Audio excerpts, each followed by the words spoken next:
Hello प्यारे बच्चों, आज हम करने वाले हैं वर्कशीट नंबर 27 जो कि आप सभी को 22 जनवरी को मिली है। ये वर्कशीट है 7th क्लास की। 7th क्लास की इस वर्कशीट में हम पढ़ने वाले हैं प्रकाश के बारे में।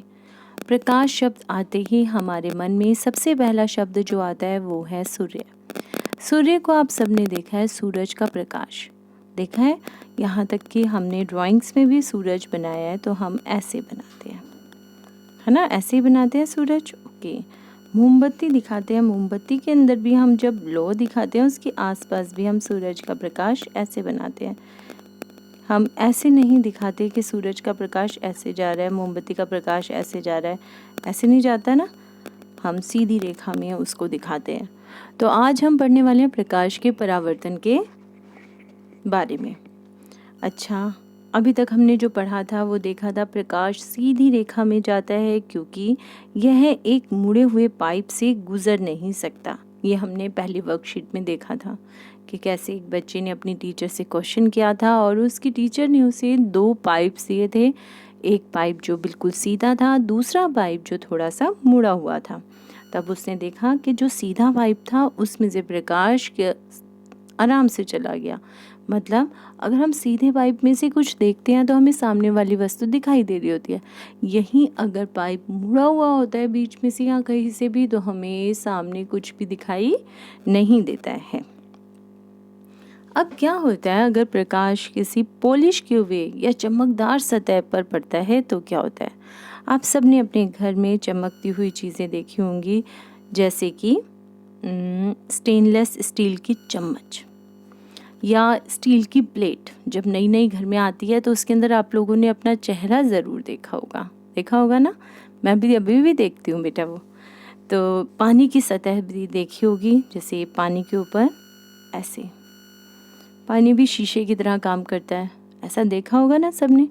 आपकी शक्ल उसके अंदर दिखाई दी होगी। तो पानी भी कैसा काम करता है बेटा, दर्पण की तरह काम करता है। दर्पण क्या होता है? दर्पण मतलब वो शीशा जो घर में लुकिंग ग्लास, आपके मिरर लगा हुआ होता है ना, लुकिंग मिरर, मतलब ड्रेसिंग टेबल पे जो शीशा लगा हुआ है, दर्पण लगा हुआ है जिसमें हम अपना चेहरा देखते हैं, उसे कहते हैं दर्पण। ठीक है। अब कोई भी पॉलिश किया हुआ अथवा चमकदार पृष्ठ दर्पण की भांति कार्य कर सकता है। आपको पता है, जिस पे पॉलिश हो रखी है, जैसे कि स्टील की आपने प्लेट देखी, वो नई नई आई है तो वो ऐसी लगती है जैसे शीशा हो, हमारे सामने दर्पण ही लगा हुआ हो, उसमें हम अपना चेहरा देख सकते हैं। कोई भी चमकती हुई चीज़ ऐसा काम कर सकती है। अब दर्पण से परावर्तन की बात हम कर रहे हैं। आपको पता है, दर्पण पर जब प्रकाश आता है, जैसे मान लीजिए ये आपने एक दर्पण रखा, ठीक है, ये घर का दर्पण आपका कुछ ऐसा सीधा होता है और उसके एक साइड पॉलिश किया हुआ होता है।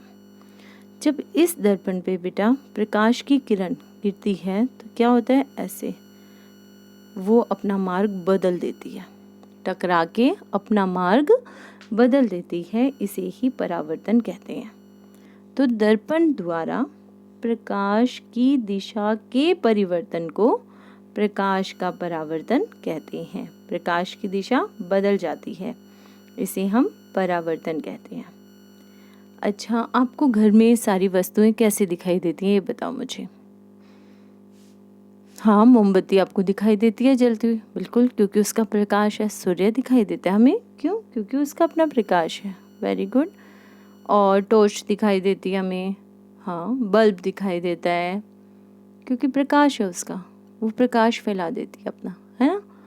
और चीज़ें कैसी दिखाई देती हैं, जैसे घर में दीवार है, कोई भी वस्तु है, आपका फ़ोन है, मोबाइल फ़ोन हो गया, आपका बैग हो गया, कपड़े हो गए, ये सब चीज़ें कैसे दिखाई देती हैं? ये दिखाई देती हैं जब इनके ऊपर प्रकाश गिरे और वो परावर्तित होके हमारे ऊपर आ जाए। जैसे हमारी आंखों में आ जाओ, मान लो ये आपका स्कूल बैग रखा हुआ है, ठीक है। ये हमें कब दिखाई देगा बेटा, अगर घर में कोई भी प्रकाश का स्रोत है या ये बाहर रखा हुआ है, मान लो सूरज का प्रकाश इस बैग पे डला, ठीक, किरण इस पे आई और वो हमारी आंखों में जब जाएगी तभी हमें ये दिखाई देगा। तो वस्तुएं परावर्तन के कारण ही दिखाई देती हैं। किसके परावर्तन के कारण बेटा? प्रकाश के परावर्तन के कारण ही वस्तुएं दिखाई देती हैं। आइए दर्पण से प्रतिबिंब का निर्माण करके देखते हैं। एक गतिविधि के साथ सीखते हैं। समतल दर्पण के सामने एक जलती हुई मोमबत्ती रखिए। मोमबत्ती की लौ को दर्पण में देखने का प्रयत्न कीजिए। ऐसे दिखाई देती है? ऐसा नहीं लगता कि एक मोमबत्ती अंदर रखी है, एक मोमबत्ती बाहर रखी है? ऐसा लग रहा है ना? तो ऐसा क्यों लगता है बेटा? और वो जो अंदर रखी हुई मोमबत्ती है उसे हम क्या कहते हैं? ऐसा लगता है जैसे कि इसी प्रकार की एक मोमबत्ती दर्पण के पीछे रखी है। जो मोमबत्ती दर्पण के पीछे रखी प्रतीत होती है, दर्पण द्वारा निर्मित मोमबत्ती का प्रतिबिंब होता है। तो इसका मतलब जो हमें दर्पण के अंदर या दर्पण के पीछे ऐसा लगता है रखी हुई है, वो मोमबत्ती आगे रखी मोमबत्ती का ही प्रतिबिंब होता है। तो इस पे एक कहानी मैं पहले भी शायद सुना चुकी हूँ आप लोगों को। एक बार एक जंगल में ना शेर रहता था। उस जंगल में बहुत सारे जानवर थे। शेर सबसे शक्तिशाली होता है, ये हमें पता है। अब शेर क्या करता था? वो जानवरों को खाता था क्योंकि वो मांसाहारी था। वो एक एक करके सब जानवरों की ड्यूटी लगा दी थी उसने कि एक एक करके रोज एक एनिमल मेरे पास आएगा, मैं उसे खाऊंगा। एक दिन बारी आई एक खरगोश की। अब खरगोश नहीं चाहता था कि वो मर जाए, तो वो थोड़ी देर बाद पहुंचा शेर के पास। खरगोश था बहुत तेज, उसने चलाया दिमाग, तो उसने इसी प्रतिबिंब का खेल किया। क्या किया उसने जाके शेर से कहा। शेर ने पहले उससे पूछा, इतनी देर क्यों हो गई भाई, तुझे मुझसे डर नहीं लगता? उसने कहा, डर तो लगता है, लेकिन मैं क्या करूं, मुझे तो रास्ते में एक दूसरे शेर ने रोक लिया था। दूसरा शेर? अरे इस जंगल में तो मैं ही रहता हूँ और कोई शेर है ही नहीं, दूसरा शेर आ ही नहीं सकता। तो नहीं, सच में है दूसरा शेर, आप मेरे साथ चलो, जंगल में जो कुआं है ना उसके अंदर छुप के बैठा है। अच्छा, कुएं में शेर बैठा हुआ है, मैं चलता हूँ। अब शेर गया। अब जब वो कुएं के पास पहुंचा तो उसने कहा खरगोश से कि दिखा कहाँ है शेर, आवाज़ से बाहर आएगा। तो ऐसे बाहर नहीं आएगा वो, आप जाओ कुएं के ऊपर और उसे आवाज़ लगाओ अंदर की तरफ, तब आएगा वो। अब वो ऐसे ही करता है। शेर कुएं की बाउंड्री पे जाके अंदर देखता है। अब उसमें होता है पानी, और पानी में क्या दिखाई देता है? हमें प्रतिबिंब दिखाई देता है। जो चीज़ उसके ऊपर रखी हुई है वो उसके अंदर दिखाई देगी। तो ऊपर से शेर दहाड़ता है। अब अंदर कुएं में कुछ भी नहीं था, लेकिन शेर का प्रतिबिंब उस कुएं में दिखाई देता है, बिल्कुल वैसा ही शेर।